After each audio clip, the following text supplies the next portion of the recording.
Eh, Assalamualaikum warahmatullahi wabarakatuh. Selamat datang pada perkuliahan kita pada malam ini, Ekonomi Perencanaan Kota.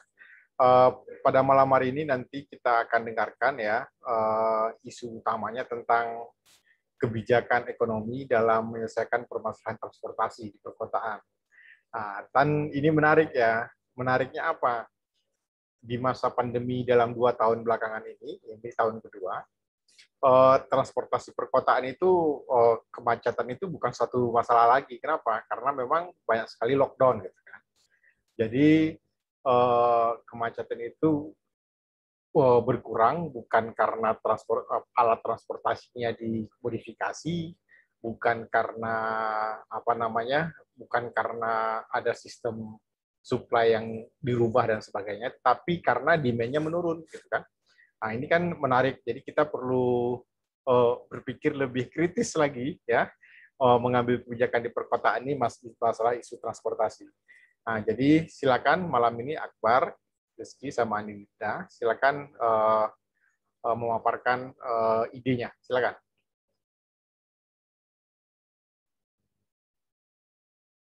Oke, Pak. Mas Diko dulu ya. Bismillahirrahmanirrahim. Assalamualaikum warahmatullahi wabarakatuh. Waalaikumsalam warahmatullahi wabarakatuh. Ya, terima kasih Pak Ardi atas kesempatannya. Kelompok kami beranggotakan saya, Rizky Deko Praha, lalu ada Mbak Anindita Budi Rahmayani, dan juga Mas Akbar Dahlan. Jadi sesuai dengan yang Pak Ardi sempat sampaikan tadi, bahwa topik utama kelompok kami adalah mengatasi permasalahan kebijakan ekonomi menyelesaikan masalah transportasi di perkotaan. Dan kami, kelompok kami spesifik akan menyinggung masalah transportasi di perkotaan, yaitu masalah kemacetan, Pak. Selanjutnya. Nah, kenapa sih kelompok kami mengambil isu kemacetan? Karena bagaimanapun ketika kita misalnya merefer kota-kota besar, perkotaan lah, itu stigma atau top of mind-nya itu pasti kota besar itu selalu macet, Pak. Nah, ketika kita bicara kemacetan ini kan adanya, tadi sempat disinggung juga oleh Pak Ardi, bahwa adanya excess demand terhadap penggunaan jalan, terutama jalan umum. Jadi ketika kendaraan sebagai demand dari jalan raya itu pertumbuhannya makin tinggi, tetapi sedangkan untuk supply atas jalan umum atau jalan raya itu pertumbuhannya tidak setinggi pertumbuhan kendaraan, maka yang terjadi adalah excess demand, ataupun misalnya excess demand untuk yang sifatnya insidental, seperti misalnya ada genangan atau banjir, atau adanya misalnya rel kereta penutupan jalan sementara, ataupun pembangunan sehingga ada penyekatan, misalnya pembangunan MRT. Nah, itu kan juga karena supply-nya berkurang, sedangkan misalnya kita asumsikan jumlah transportasi yang menggunakan jalan tersebut mungkin tetap sama, tapi akan juga terjadi kemacetan tersebut. Lalu kenapa sih jalan ini bisa sampai terjadi excess supply ini?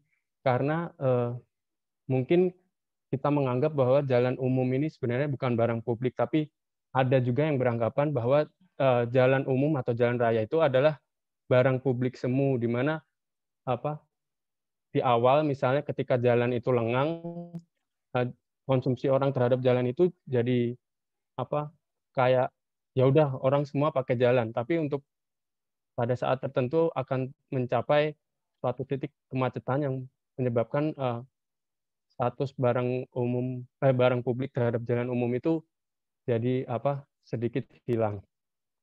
Terus sebenarnya juga kalau menurut saya pribadi, kemacetan ini nggak selamanya soal yang negatif ya Pak ya. Misalnya kalau kita melihat manfaat dari macet juga mungkin ada, seperti untuk baliho atau di pinggir jalan jadi lebih efektif karena ada kemacetan. Terus ada fenomena yang sekarang ini seperti manusia silver atau yang lainnya, itu kan ada karena kemacetan juga.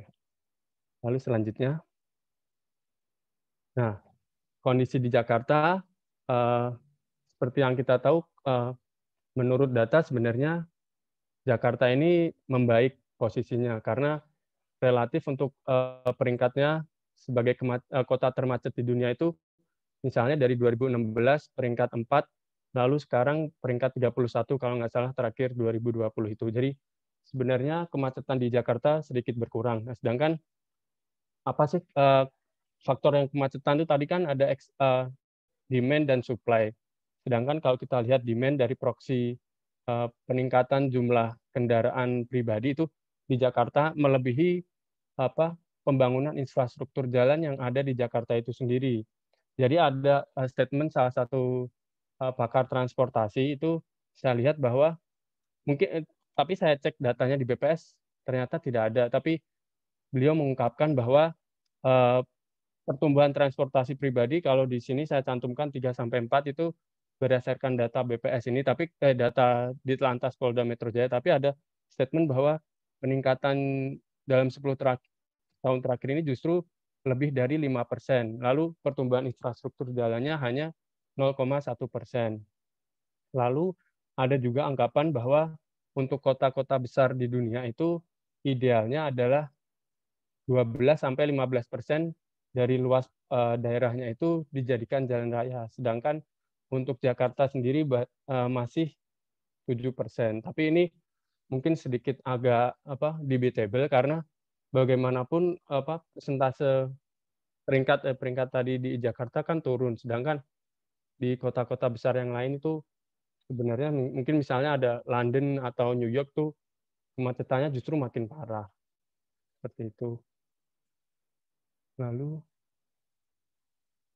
nah ini juga menurut hemat saya sebenarnya ini juga bukan hanya eksternalitas negatif tapi juga dampak negatif karena eksternalitas kan artinya pihak ketiga di luar konsumen atau produsen. Sedangkan untuk kemacetan itu sendiri tentu dari konsumen itu sangat menderita karena adanya kemacetan ini.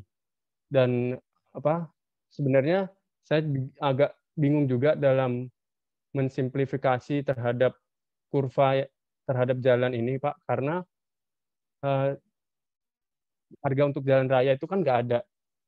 Saya pun tadi pas mau bicara tentang excess demand, ketika saya ingin menggambarkan kurvanya juga bingung ketika harus ada harga dan kuantitas, sedangkan jalan itu kan nggak ada harganya. Mungkin nanti akan ada kaitannya dengan apa yang akan dibahas oleh Mas Akbar. Terus untuk eksternalitas atau dampak negatif yang ditimbulkan pasti pertama waktu ya Pak ya, karena waktu untuk yang misalnya bisa dialihkan untuk kegiatan produktif, jadi kita terhambat di jalan, lama-lamaan di jalan.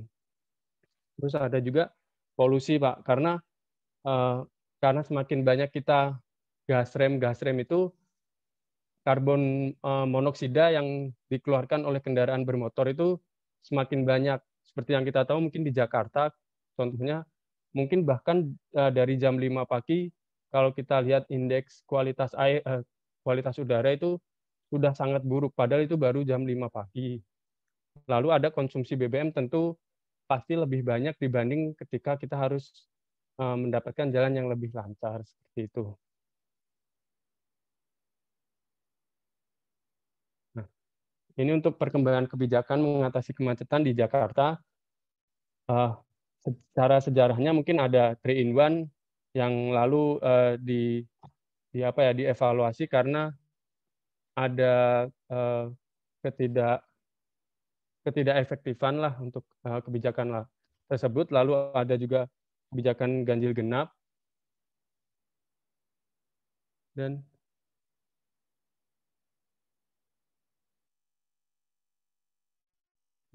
mungkin untuk perkembangannya karena keterbatasan waktu mungkin saya skip aja karena bisa dicari sendiri.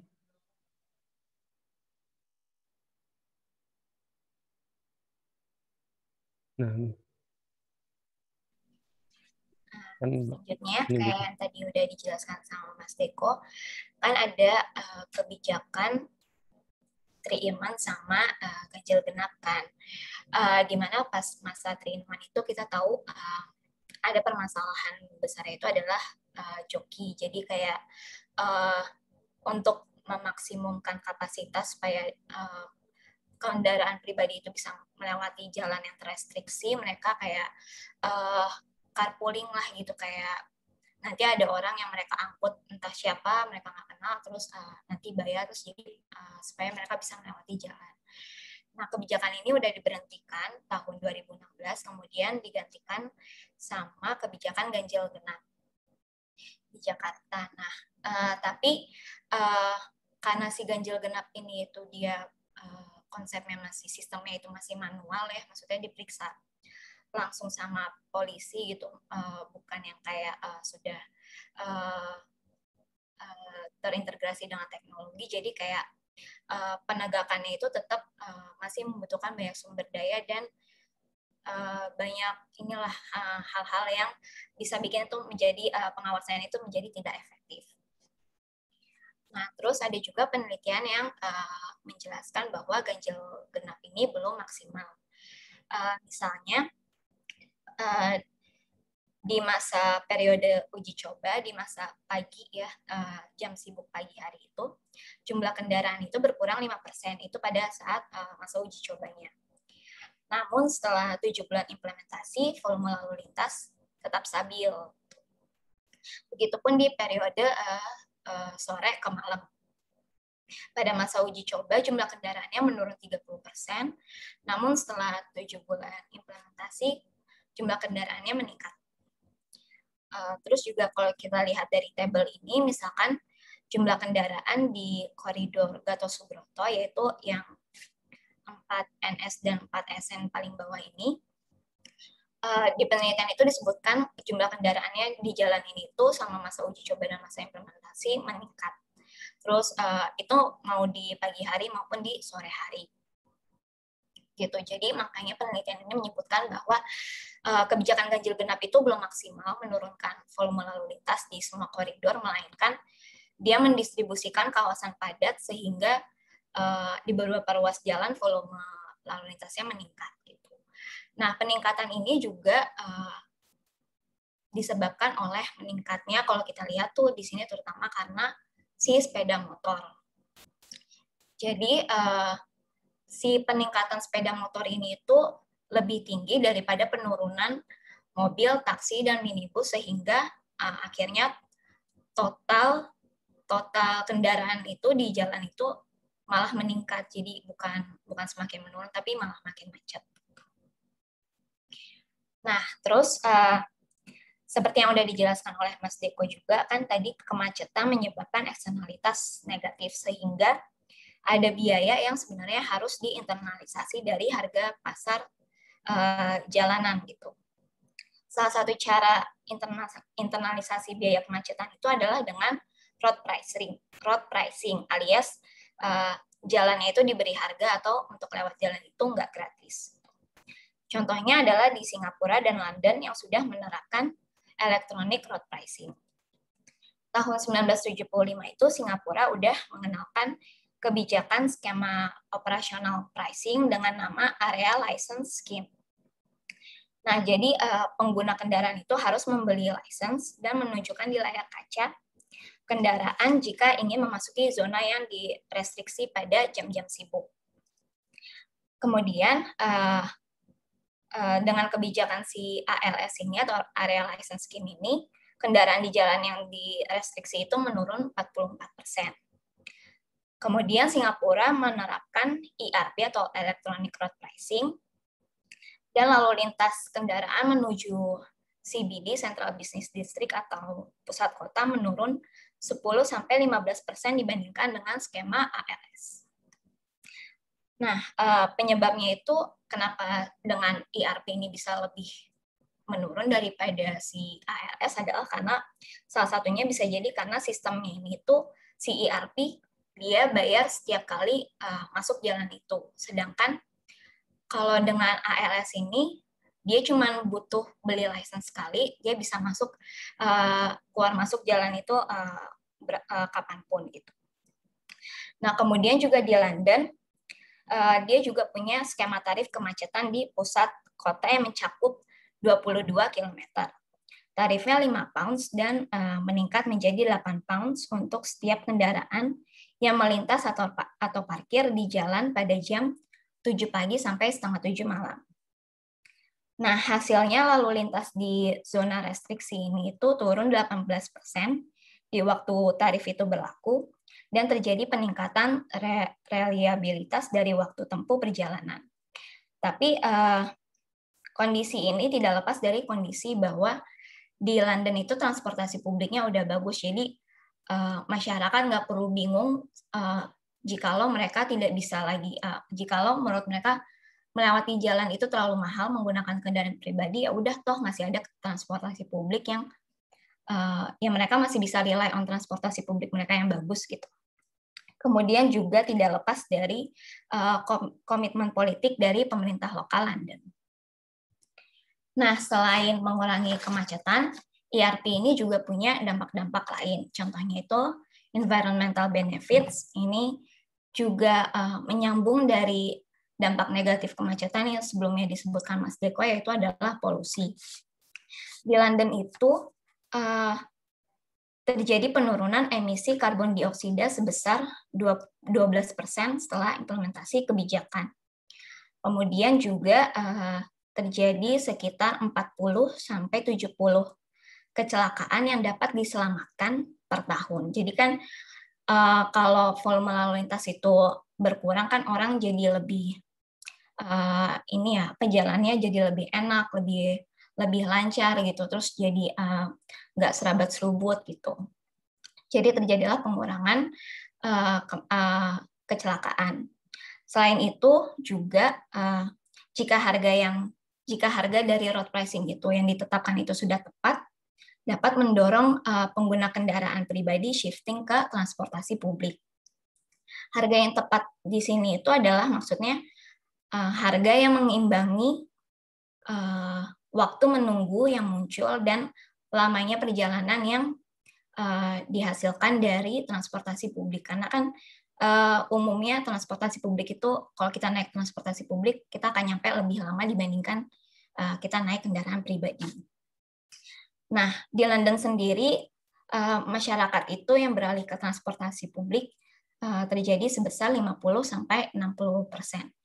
Perlu di-highlight juga lagi itu salah satu kondisi ini terjadi begitu karena transportasi publik di London sudah cukup baik. Selanjutnya akan dilanjutkan Mas Akbar. Terima kasih Mbak Anindita dan Mas Deko sudah mendahului penjelasan tadi. Saya sedikit juga ingin mengemphasize Pak Ardi terkait dengan yang disampaikan oleh Mas Deko di awal gitu, bahwa memang isu kemacetan ini salah satu penyebabnya itu adalah bahwa demand dari jalan itu tinggi, demand dari jalan itu tinggi, kemudian supply-nya yang disediakan itu, yang tersedia itu tidak mampu memenuhi gitu. Nah itu sebetulnya itu bukan berarti kemudian memperlebar jalanan gitu ya, atau memperpanjang jalan itu menjadi solusi gitu ya atas kemacetan gitu, karena itu malah justru mendorong resiko yang lebih parah lagi gitu. Sebagai contoh adalah orang-orang malah terinsentif kembali untuk membeli mobil gitu.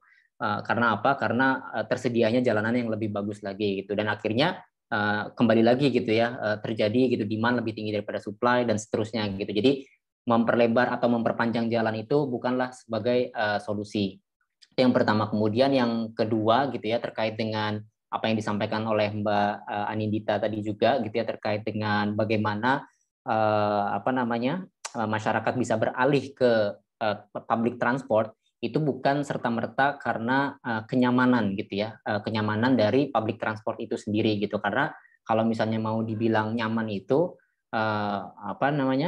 ya masyarakat punya driver gitu kan, terus tinggal tidur di belakang mobil gitu ya, itu definisi kenyamanan yang hakiki gitu ya. Sedangkan public transport even di London sekalipun gitu ya, public transportnya itu di tube misalnya, itu kan orang masih berdiri juga gitu, desak-desakan dan seterusnya gitu. Tapi kenapa mereka akhirnya beralih? Itu tadi gitu ya, 50-60% itu disebabkan karena penggunaan kendaraan pribadi di London gitu ya, khususnya di area bisnis itu mahal gitu. Seperti itu, sehingga orang beralih ke ini gitu. Jadi salah satu faktor yang mendorong orang beralih ke public transport itu adalah karena faktor biaya itu sendiri gitu. Jadi bukan karena kenyamanan. Nah, oleh karena itu kami di sini merekomendasikan adanya kebijakan ERP di Jakarta yang itu sebetulnya sudah dicanangkan jauh-jauh hari gitu ya, atau beberapa tahun ke belakang, namun terkendala gitu ya. Bahkan sampai saat ini, bahkan di parlemen sendiri itu masih cenderung pro cons-nya ada gitu ya, dan akhirnya sampai sekarang masih belum terimplementasi gitu. Nah, solusi atau rekomendasi dari kami itu adalah pertama, adanya penyediaan teknologi yang tepat gitu. Nah, memang ini menjadi isu juga bahwa teknologi yang digunakan untuk mendetek misal kendaraan A gitu ya, misalnya kendaraannya Pak Ardi ketika melintas di Jakarta itu nanti akan tercharge kemana gitu kan. Nah, itu kan butuh teknologi yang memumpuni gitu ya. Nah, ini kalau Small dan Verhoef di bukunya Economic Urban Transport itu mereka menjelaskan gitu ya beberapa teknologi yang sudah digunakan dan berhasil digunakan itu, di antaranya itu seperti DSRC atau Dedicated Short Range Communication, ada ANPR Automatic Number Plate Recognition untuk membaca nomor ya, plat nomor gitu, kemudian GPS gitu. Jadi masing-masing ini punya kekhususan atau kelebihan masing-masing gitu ya. Kayak misalnya kalau di CRS itu dia membutuhkan adanya gerbang khusus untuk mengenali kendaraan yang masuk ke jalur sistem ERP gitu. Nah, ini ada cost lagi sih gitu. Jadi ada gerbang khusus sebelum misalnya masuk ke area SCBD, let's say gitu ya. Itu harus masuk ke gerbang itu sendiri untuk didetect gitu. Atau tadi melalui GPS, jadi masing-masing sudah bisa terdetect.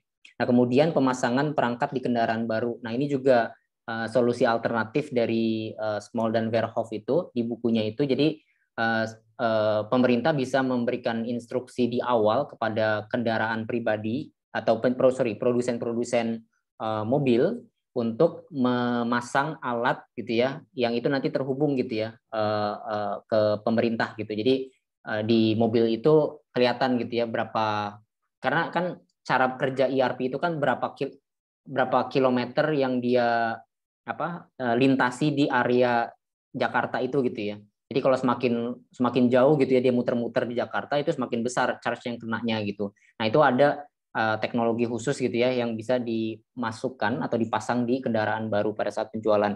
Nah, kemudian yang ketiga itu menyediakan besaran anggaran yang proporsional.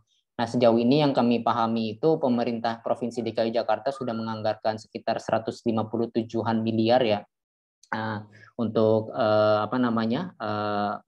implementasi dari ERP ini, namun yaitu masih tarik ulur karena terhambat di parlemen. Jadi ya kita mengusulkan bahwa adanya anggaran yang proporsional dan memang balik modalnya pun pasti akan cukup lama gitu. Nah, ini nyambung ke poin keempat, memperkuat political will dari perangkat daerah gitu ya. Jadi kalau di buku itu gitu ya, kita belajar bahwa di London itu kenapa akhirnya bisa berhasil ERP ini, karena pertama mereka balik modal, jadi teknologi yang disediakan, perangkat teknologi untuk membaca plat nomor dan sebagainya itu besar keluarnya, namun yang diperoleh juga besar gitu ya, karena itu kan masuk ke ranah penerimaan daerah gitu ya. Namun itu gagal diterapkan di daerah-daerah pinggiran London gitu atau di kota-kota lain di luar London itu dicoba diterapkan juga ERP ini, namun gagal gitu. Nah, diantaranya itu adalah karena masalah biaya gitu ya, selain karena political will dari perangkat daerah gitu. Jadi di London itu ada keistimewaan lah dari Pemda setempat di mention di buku itu gitu ya, terkait dengan keseriusan atau komitmen dari pemerintahnya gitu. Kurang lebih itu Pak Ardi, kami berharap ada masukan dari Pak Ardi dan teman-teman sekalian. Terima kasih. Ya, terima kasih.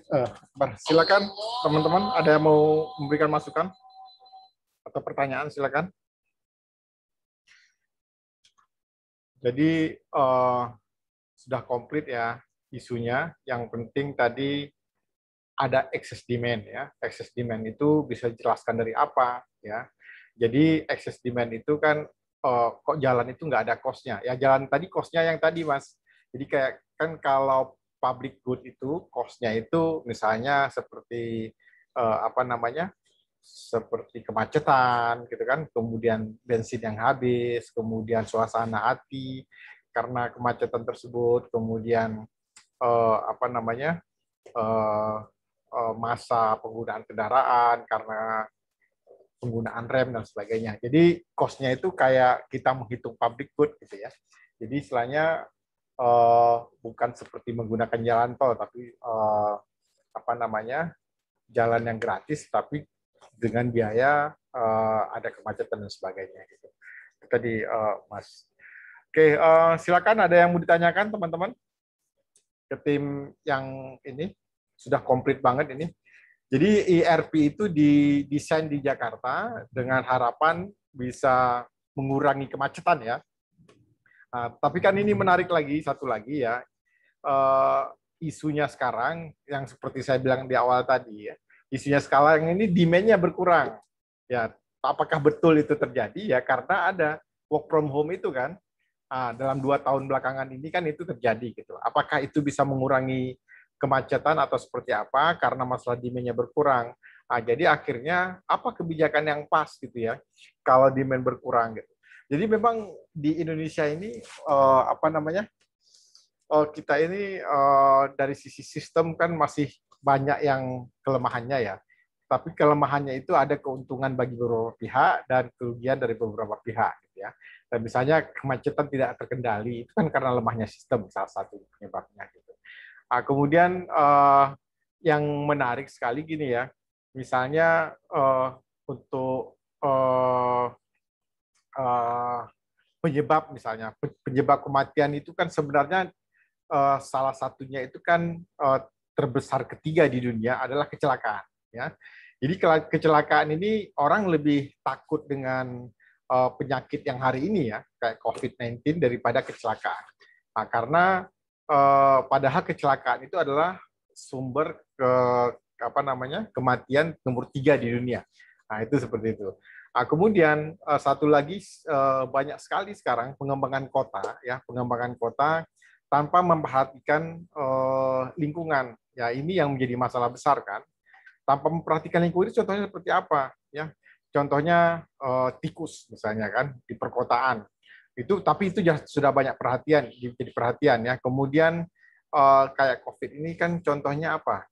Kelelawar ya, katanya kelelawar penyebab COVID ya. Padahal kelelawar itu tidak punya ini lagi, tidak punya lingkungan lagi, environment untuk pelawar.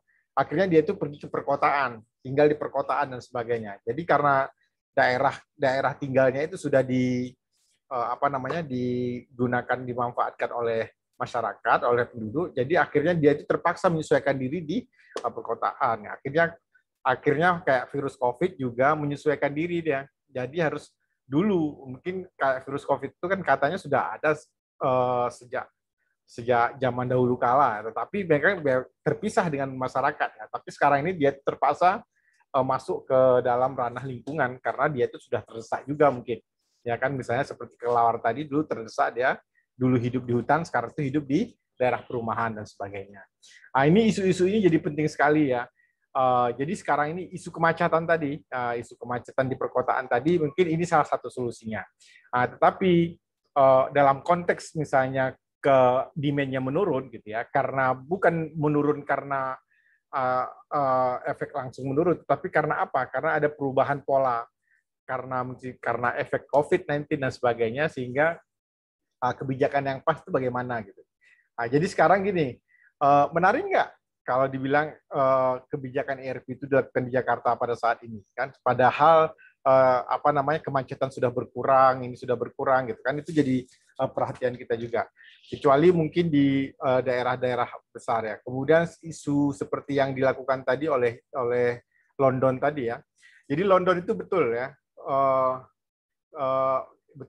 Betul bahwa transportasi publiknya tidak senyaman yang kita bayangkan. Jadi dia itu ada kereta bawah tanah yang lebih bawah lagi ya. Kemudian ada kayak MRT kita ya, tetapi ada di bawah MRT itu dia itu jauh lebih cepat jalannya, tetapi suaranya itu sangat bising. Saya udah pernah ya, udah merasakan itu sangat bising dan padat gitu ya. Itu jauh di bawah tanah, itu sekitar berapa meter di bawah tanah, di bawah lagi. Jadi di atasnya itu ada MRT ya, MRT seperti yang di kita itu memang seperti itu nyamannya ya, seperti yang di kita nyamannya ya. Kemudian di atasnya itu baru transportasi publik. Jadi kayak mobil-mobil yang warna merah itu yang atasnya terbuka gitu ya. Seperti itu. Oke, silakan ada yang mau disampaikan teman-teman. Mungkin Rizky tadi untuk yang cost tadi itu ya, Rizky ya, social cost itu memang lebih tinggi. Karena apa? Karena memang social cost itu ya karena kemacetan tadi, bensinnya lebih mahal gitu kan. Jadi cost-nya itu di sana. Jadi ya bukan di hasil di harganya itu di sana. Oke, silakan ada yang mau ditanyakan? Silakan ke grup ini. Saya mau menanggapi Pak Ardi, Pak, yang terkait dengan work from home ya. Itu memang sih Pak, kami sadari bahwa ERP ini adalah solusi yang konteksnya itu sebelum ada COVID sih gitu ya. Sebelum ada COVID, chaos Jakarta gitu kan, macet di mana-mana dan seterusnya. Jadi ERP ini tepat pada saat itu sebetulnya diterapkan gitu. Nah, namun menerapkan ERP ini dalam konteks COVID sekarang ini memang agak kurang tepat sih Pak, sejujurnya gitu, karena pertama masalah ini akan mendorong masyarakat untuk menggunakan transportasi publik, kerumunan, akhirnya penyebaran dan seterusnya gitu, itu kan bahaya juga gitu. Nah, sehingga ERP ini memang sangat tidak tepat sih ketika diterapkan ini. Cuman dalam jangka panjang ini juga penting Pak. Kami berpikir bahwa selain bisa menekan penggunaan transportasi pribadi di area-area bisnis, itu juga bisa menaikkan pendapatan juga sih di Pemprov-nya gitu ya.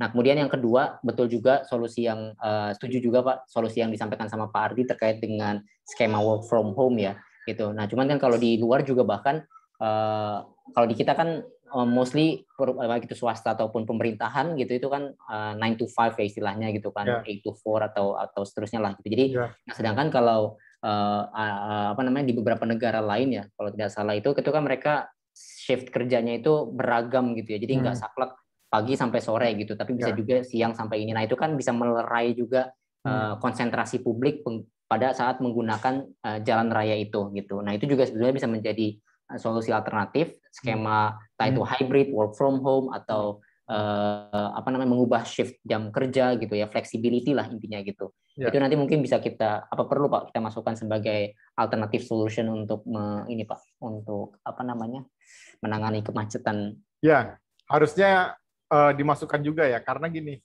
ini betul, tapi konteksnya belum tepat gitu. Jadi supaya lebih tepat lagi, coba tambah alternatif.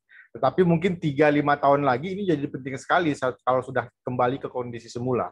Sebenarnya kan kita sudah sudah hampir mencapai titik jenuh ya. Daerah ketiga termacet di dunia kan gitu kan. Nah, tapi gara-gara kejadian-kejadian ini ya ada manfaatnya juga, seolah-olah jadi 31 kan.